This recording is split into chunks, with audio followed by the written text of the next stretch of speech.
Okay. Well, that was interesting. You guys don't know the half of what goes on behind the scenes at the Winescape Pod. So before I blue screened mid sentence, I think we were just wrapping up Carolina. So at the center position, I just had a couple more names to throw out there.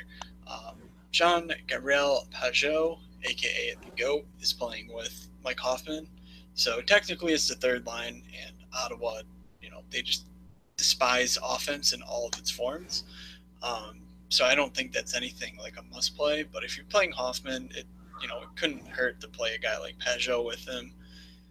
And yeah, Nolan Patrick is skilled, 3.7 as well. So there's another name, but in a very unenviable matchup. So, Doug, I'll let you carry us into winger. We talked about two of the big guys, but if you had anything else on them or any of the other big guns here above the 6K mark or so, go for it. Yeah, so I think the only guy, well, I think we should talk about Panarin. So he's down with, or he's playing with, you said Atkinson and Felino. Foligno. Yeah, Right. so I mean, I still, if you're on Panarin, I think that's just as good a spot as before. He's at 6'5" now. Um, don't hate Pacioretty going up against Chicago um, on a back-to-back, but I'm not in love. I think Atkinson is where I would go if I were going to go with anybody specifically. Um, I just think that Columbus Carolina game is going to be one that I'm going to be targeting both sides. And Columbus has just been playing so well. So, how do you feel about that? And or how do you feel about Jamie Benn and uh, anyone else up here? I guess there's a lot. Yeah, I mean it's interesting to say the least. I think Panarin and Atkinson are two very strong plays, but I don't hate getting my Columbus exposure through the nominal first line. I mean, that's kind of just how it's listed. But Alex Wenberg is centering Oliver Bjorkstrand and Pierre Luc Dubois. Dubois was the third overall pick in last year's draft, and Bjorkstrand. If you don't know who Bjorkstrand is, like where you been? Join the Come Winescape pod. on. We good. So the only problem with that is Wenberg doesn't really shoot, and he's the only one on the first power play unit. That full second line, technically. I mean, they're probably the first line, but semantics, all of it. So basically, Bjorkstrand and Dubois don't get you exposure to that first power play, but they are pretty cheap and they should get some solid top 6 minutes along with power play two time. So, yeah, where I was going with that is I don't really know how you choose between Atkinson and Panarin. I think Panarin is slightly better a play, but I will be interested to see how like long term his kind of his shot uh, rates really go on this team because we don't really have much of a sample of him playing without Patrick Kane, aka one of the world's greatest puck distributors. So Yeah, it's watching the games, he seemed like he was playing pretty pass first for me. He only has like I think he has like seven shot attempts in 2 games or something like that. I mean, of course he's not working. Of course it goes not working, but um, I don't. When I watch the games, at least that's the I was really impressed with the way he moved the puck, but I thought that he really wasn't trying to score as much. I mean, when you got guys like Atkinson who can bury it, I don't know. That's how why I lean away from him a little bit. But yeah, it's really early. sure. Um, you can't really say for sure what he'll do. Yeah, I totally get that. So probably Atkinson is up near the top for me. I think right now my favorite play of this bunch might actually be Max Pacioretty. Um, I know Montreal just got blanked by the Rangers, and no one really did anything for them. But that said, Pacioretty's just been you can take him to the bank pretty much night in night out. Chicago's playing on a back to back. Montreal's had a day of rest. We still haven't really seen the full power of what you know drew in. Like even if he's not a legit number one center in the league, he's definitely a legit offensive number one center in terms of just like his ability to pass the puck. Um, and I think that that's really going to work well with Pacioretty just as the season goes along. So I think kind of buying low on Patches, even if he's like 100 or maybe 500 below here, where he'll probably be as the season progresses. I think this is a really nice spot to pick on a Chicago team that just got torched by Toronto. I mean, everyone's going to get boat raced by Toronto, it seems like. I mean, they did put up a fight, so it wasn't like they got completely torched, but the shots and everything were just way in Toronto's favor. So I think Montreal could certainly do something similar, and Pacioretty's the main source of offense for that team. So I really like him as a strong play there. So how do you feel about Jamie Benn, highest, on that line with Seguin and Radulov? First power play. You're going to do it to me, aren't you? You're going to break me at some point because, you know, I was in the camp that Jamie Benn just looked so washed up. Like, Lindy Ruff wasn't even playing him with Seguin anymore to try and save Seguin's season. I mean, that's mostly just narrative driven. So, I mean, Jamie Benn's fine, but for me, I just don't love playing him, especially when you play with someone like Seguin, who is so puck dominant. Like we were saying a bit earlier, I mean, I would not be surprised if he has 30 shot attempts through 3 games. Like, he just shoots the puck all the time on the power play, and at 5-on-5, he's one of the league's best in terms of, you know, shot rate per 60. So, I don't hate to play, but I generally don't like to spend up for Jamie Benn just because I think it's better off. You know, you're better off going to a different spot or getting cheaper stacking options along with Seguin. So, yeah, I mean, as a fantasy player, you got to have a lot of tools in your toolbox, like knowing to look at Corsi rates instead of goal rates, and then just not playing Jamie Benn, just as a rule. Look, I mean, all I'm saying is that when given the choice of Jamie Benn or going down, let's just say I'll always choose going down. Hey. Jamie Benn jokes. And you said Lindy Ruff wouldn't play with Jamie Benn, so back-to-back phrasing. How does that feel, Jamie? Okay. Poor Lindy. Us Buffalo fans would do anything to play with Lindy Ruff. Yeah. Oh, miss that guy. All right, so, you know, I'm not going to yell at you if you decide to play Philip Forsberg against Philly and the corpse of Andrew McDonald, who they just continue to, you know, throw out on the ice for 18, 19 minutes a night. Pretty embarrassing. So, you know, he's fine in a home matchup. I believe it's Forsberg on Tuesdays is when you want to play him if you subscribe to the Daily Fantasy Hockey Twitter Narrative Street. So, you know, keep that one in mind. But I think that pretty much does it for the high-end guys for me. So, like, anyone above, I guess, 5.5 that I missed that you want to touch on? I mean, you touched on Hoffman before. I think if you want to go that route, I like Hoffman there. I mean, you've voiced to me many times how you feel about Ottawa not really knowing what they're doing right now. But, I mean, in terms of consistent players, I mean, obviously the Sims trained on data from previous years too. The Sim loves the consistency of Hoffman. It thinks that him breaking his salary drive point expectation is pretty likely compared to everybody else. So I don't hate that. I don't think that's where I'm going to go, but he's at 5'6". Going down, I think you didn't have anybody else, so I think I'll just keep going down. Who do I have here? Oh, I was going to say someone I'm not interested in, Matt Zuccarello, after we talked about him as a regression candidate, and I've been all up on him. He's just been playing really poorly. I was looking at his underlying numbers so far this season. Small sample size. I guess we should just preface everything, but until he does something in terms of getting the puck on net, I'm just not interested in playing him at 5.4. Corsi 4 percentage for his line, 39%. Expected goals, 36%. So that's brutal. I don't care if he regresses. He's going to go back to 40% and still be terrible. So, yeah, until I start seeing him shoot the puck more, I don't have his Corsi number exactly, but, yeah, I'm not interested in playing Zuccarello. I'd probably lean Lindholm at 4.6.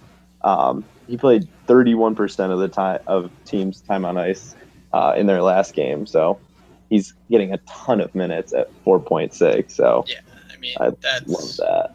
him, and I mean, Aho's right there at 5.4. They're both spectacular plays. Definitely don't hate that. I think if you are looking for Rangers exposure, I think my reason for Zuccarello, I mentioned it a few podcasts ago, I think. Just in general, I don't like to target the St. Louis top line.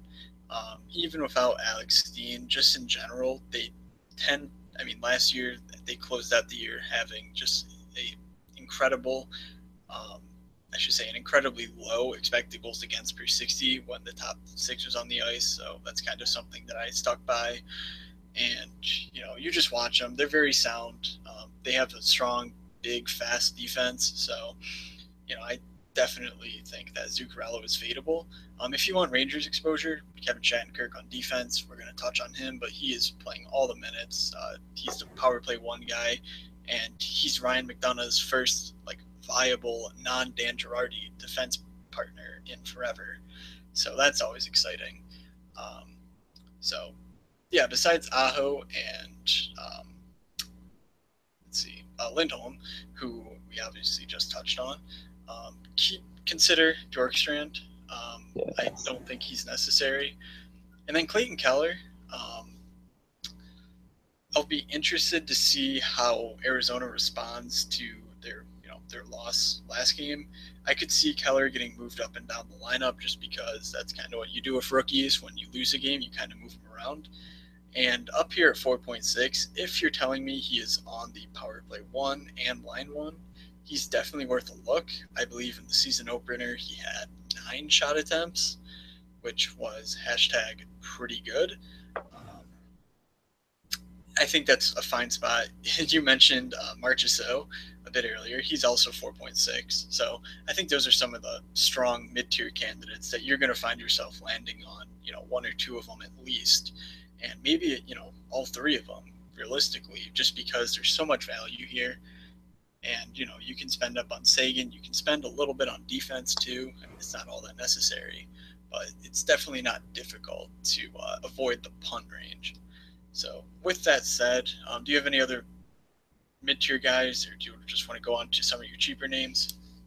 No, I don't think I have anybody else in here. I'd like Bjorkstrand in that spot. But yeah, Keller. I mean, how do you feel about Keller versus Domi? Sim likes Domi a little bit more than Keller, but I mean they're both right here. So yeah, I mean, clearly Domi has more of an NHL track record. I don't. So I mean, I could just be flat out wrong with this, but I don't believe Max Domi has I don't think it's a very strong shot floor. At least I don't believe he showed it last year. Let's see. Oh, well, when my computer completely crashed, got the blue screen, I had a Excel sheet up with last year's numbers, but that disappeared. So I don't have it in front of me. But I'm pretty confident that Clayton Keller, if he looks anything like he did in the international level tournaments or even in college, he just seemed like he was more prone to shooting than Max Domi does. Maybe that was just a factor of Domi playing with Radim Vrbata most of the year last year. But, I mean, both of them are fine plays, but I would definitely give the edge to Lindholm in that, on that exact price point. Yeah, no, that's fair. You want to start with some low guys, and I'll give you some I'm thinking about. Yeah, I mean, one name really jumps out at me is Artturi Lehkonen, still below 4,000. He is just a shot monster, and he's been showing it, early in the season already. Last year, his iCorsi per 60 was up in the 17 to 18 range, and he was getting third line minutes at the time. Now he's decidedly in a second power play role, and while he's still cheap to begin the year, I really like throwing him in to your cash games, get you some exposure to terrible Chicago depth on D on a back-to-back, missing one of their top 6 centers. So that's definitely a name that I want to really focus on if I need to go this cheap. How about some of your guys? I actually don't have a lot down here. I'm looking at the sim, and so when you get into the really terrible guys, it doesn't even like to make predictions on them. And a lot of these guys down here in this 3,000 range is just not liking. I thought I had Devin Shore, but he's not even playing power play.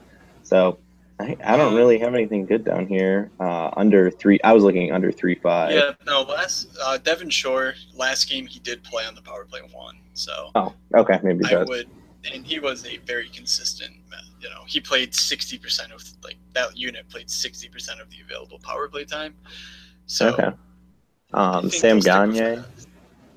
We were talking about Sam Gagne a little bit before, and I have no interest in playing Justin Abdelkader. Sonny Milano. Maybe. No, not really. He scored 2 goals. No, he scored his first goal in the first game for Columbus, but he's nothing that I'm going to be targeting at 3.9. I think that's a little steep for how little he could get from him. William Karlsson's playing power play 2 for Vegas, but he's not getting very many minutes. Yeah, no, I'm not in love with anything down here. Sam Gagne is a decent play, but I don't think I'm going to be going any of those routes. I like Lehkonen though. Yeah, I think Lehkonen is the clear class of the cheaper range. If you need a full-on, screw it, I need a 3 point whatever guy that's a bit cheaper. Tage Thompson should be still, up on the team, playing the third line center and second power play. He's still 3,000 on DraftKings. I can't confirm that he'll actually be in the lineup, like he was today, but who knows about tomorrow. I figure he will be, but keep that name in mind if you need someone cheap. I don't even think he's been all that good, but he'll play, and that's all you need. So defense, no Erik Karlsson still. Pretty shocking that when you get half of your ankle bone taken out, you can't really play hockey all that quickly. So hope to see a speedy recovery from him, but it's he's looking at those weak offensive shot production rates from Ottawa, and he's just cringing, just thinking, think of all the fantasy points I could score. They're just such – I mean, it is unbelievable how different a team they are with him. And, I mean, they still try and do the same things. They play a slower game even when he's there. And they really tend to focus on the trap and kind of clogging it up. But, he is just so transcendent that, his breakouts, he can turn defense into offense like no one else in the league. So that really sucks for Ottawa. But definitely keep that in mind. You'll see their numbers really struggle, I think, while he's out. But as soon as he comes back, that team will legit do a 180. So for me, I don't think I'll be playing Roman Josi or Pietrangelo. I kind of prefer going down to Shattenkirk, as I mentioned earlier. I really like Duncan Keith at 5.1 as well. But are you looking to jam in Roman Josi? I know he's kind of one of the better DFS plays. Yeah, I think Josi is a good example of what I was talking about with the expected goals versus Corsi. Like if you're comparing Josi to Weber, the sim likes Weber in terms of cash game a little bit more just because he has a higher floor. But Josi is the guy that they have similar iCorsis, but Josi gets a ton more expected goals chances overall and per game, just because he's a guy that's going to get more high danger chances from a defenseman at least. So I like Josi at 6.3. I don't think that we're going to be having any problems fitting in higher priced defensemen if we wanted them. So I think in a GPP, I probably would be going with Josi just because of the chance that he scores a goal. I was saying before that the 5 guys on the slate today, 5 defensemen over 4.8 that still haven't scored any goals yet. Justin Falk, Ekman Larson, Josi, Weber, and Werenski. All of them haven't scored a goal yet. So, I mean, somebody's bound to. I like Josi for that. Outside of GPP, not so much.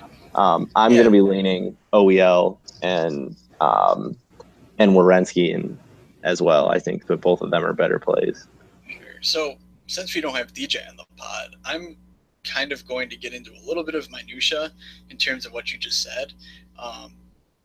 You did mention that on Corsica, the expected goals, well, I guess the thing I want to say is on Corsica, the expected goals don't take into account who's shooting the puck.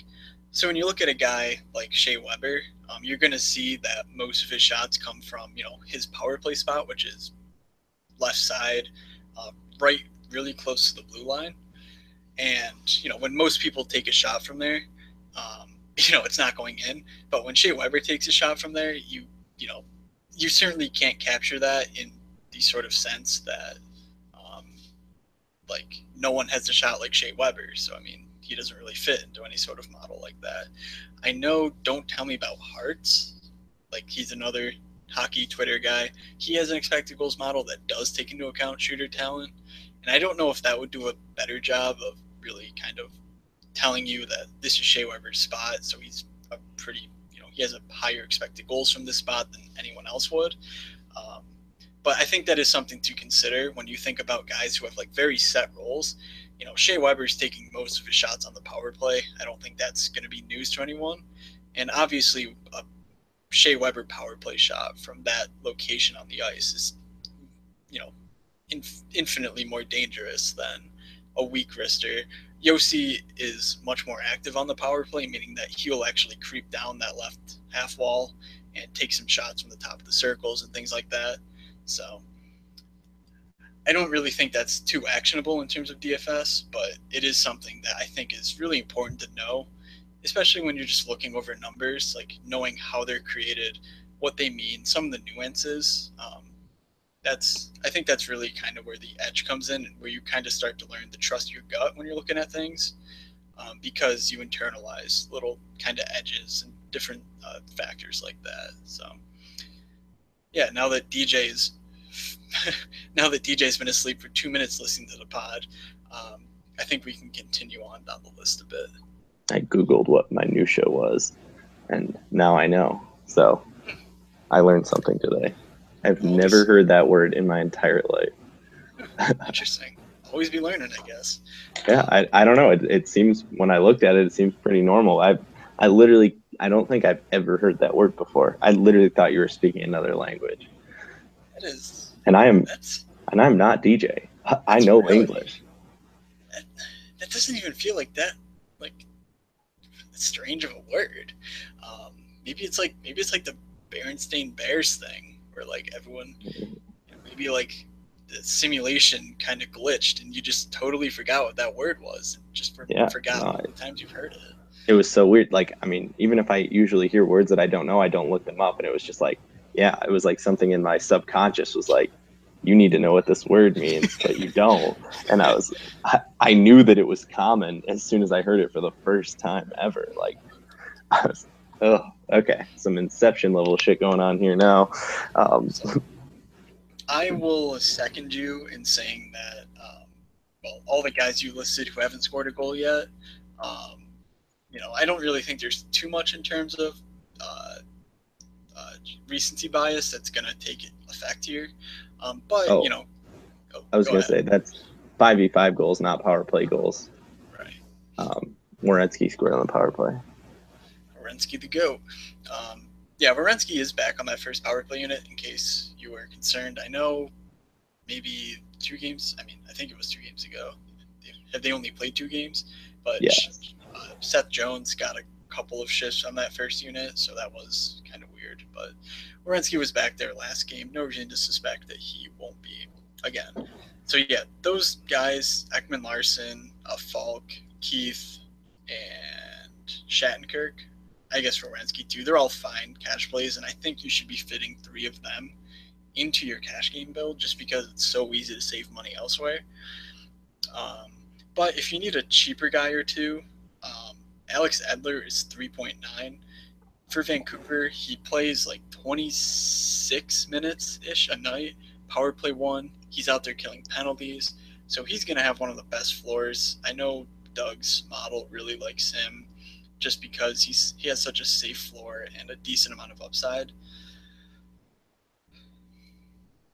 This is correct. Yeah, so there's him, and then if you really need to go cheap, Nate Schmidt at 3.4. So long as the Knights don't call up Shea Theodore, Schmidt is likely going to be their power play 1 quarterback. And as much as I really want Theodore to be in the NHL because he deserves it, Nate Schmidt is very competent as an NHL player. You might actually say he's like legit good. So as long as he's playing, first line minutes, power play 1 for 3.4, especially against a weaker Arizona team, I have no problem with that play at all. But I really do stress, I think it is important to try and fit in at least 2 of the 5K plus guys that we mentioned, just because defense right now is so cheap, and in general, they just have so much better of a cash game outlook. So. Yeah. Do you want to talk about Hayden Fleury? Oh, yeah. I guess he's another name if you're looking for a full-on punt at 2.6.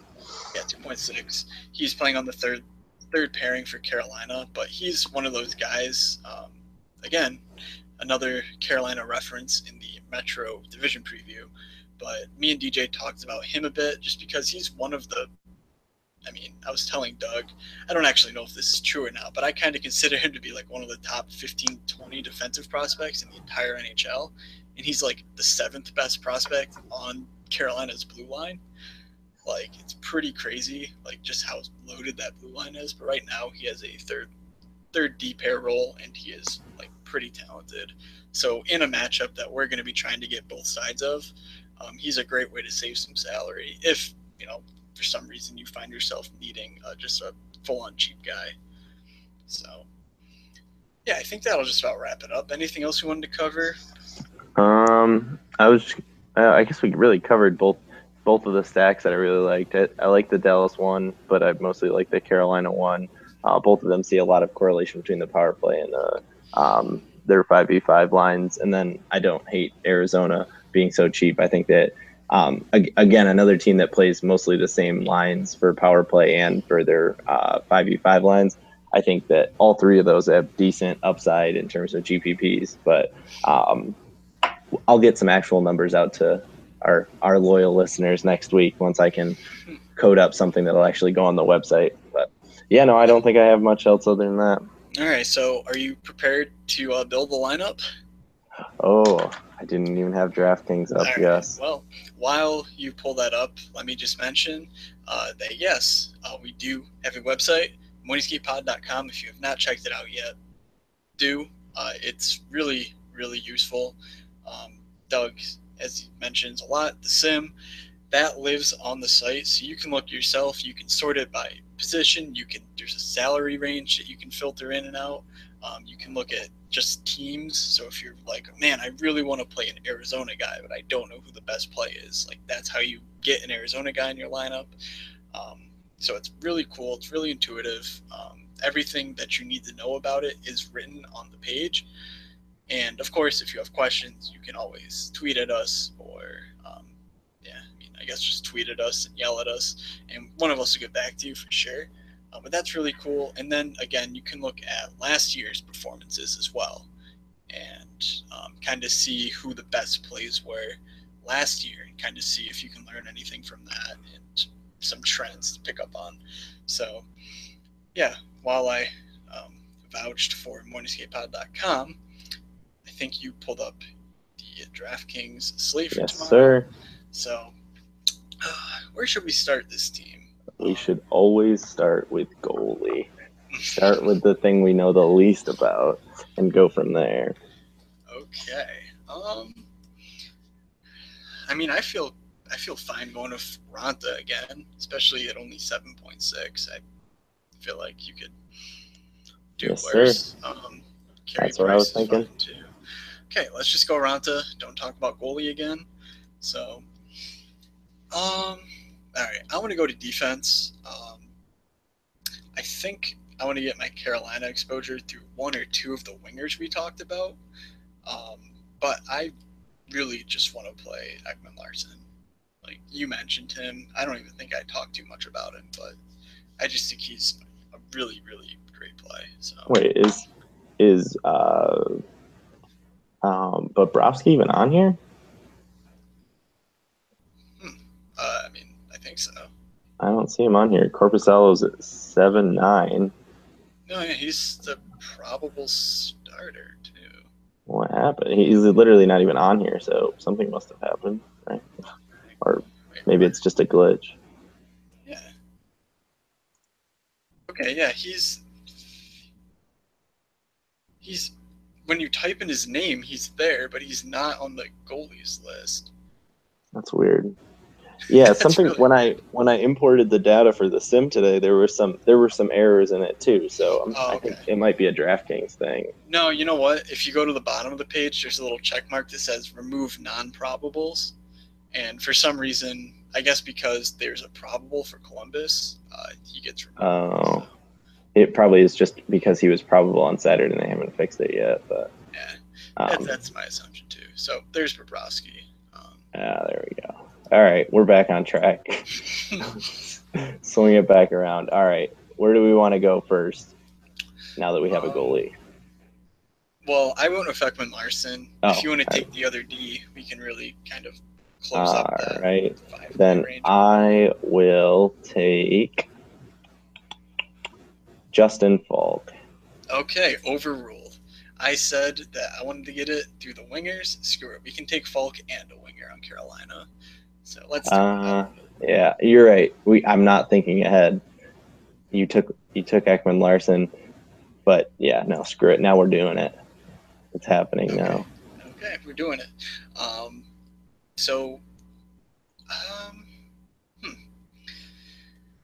I suppose we would want a guy a bit more expensive at wing. Okay, do you want to go Seguin at center? I think Sagan's the best high price guy on the slate. I think. Okay, yeah, we can absolutely make that work. So I'm gonna dip down into the 4K range for this first winger just to kind of see what we can do. Let's go with Elias Lindholm. I think we've pumped his tires enough. We can get definitely. So 5.2 for a center, 2 wings, and a utility. Okay. How about we could either go Foligno, Drouin as a second center. I know. I don't think I want Pacioretty and Drouin. Are we going to try to play Pacioretty? If we do, then I think Foligno's not a bad option in that. Or we could go down a little more.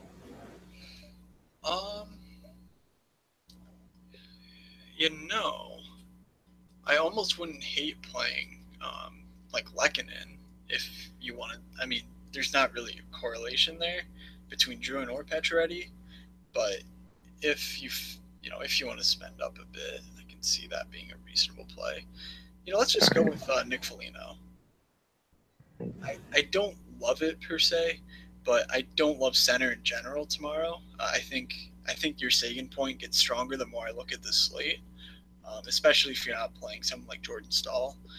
So, yeah, I can dig that. Let's do Foligno and Seguin, save a little bit at wing, and see what we can do from there. All right. So I am at. Oh wait, who did you add on wing before that? I think I missed one when I made mine. Let's see. I want to go with Lehkonen. Yeah, I got Lehkonen now. Okay, so there should be 2 spots left, correct? Or no, I'm missing Lindholm. That's what I was missing. Okay. All right, now I'm. Okay, then let's do Roman Josi. I mean, we have the money for it, and that leaves us right in that 5K range for winger. All right. And, I mean, you can close that out with, you can stack them up with Bjorkgård. You can go Max Domi, as you mentioned a bit earlier. Clayton Keller's right there. Marchessault. There's a lot of really strong plays. Ooh, all right. I want Marchessault then. Oh wait, are we not supposed to make a whole lineup? Well, I mean, now that you've done it, feel free to make all the money out there, folks. So yeah, that's pretty much. Feel free to make all the money off of our lineup made at 11:52 p.m. the day before the games come out and the games play. Right. So Seguin, Foligno, Elias Lindholm, Artturi Lehkonen, blah blah blah blah at the third wing, and then Ekman Larsson, Justin Falk, Antti Ranta, net, Roman Josi. Yeah, I think that's really strong. I think there's definitely a case to be made for someone like Tarasenko just finding the money for him and just playing him at wing just because he's so dynamic. But yeah, I think that just about does it for the slate. So, Doug, any final thoughts for listeners before we head off into our Tuesdays? Message me if you want to see different things on the website for the sim. I'm all ears. I'm here to please the people. Yeah, be sure you guys follow Doug at Doug Leby and follow myself at Fake Moods.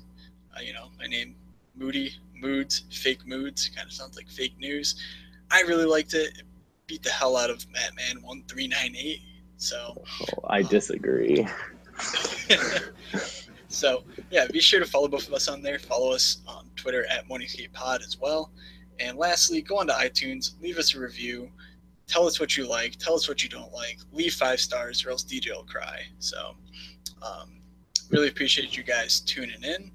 So from Doug, from myself, and from the now well asleep DJ, have a good sleep, everyone, and we will see ya.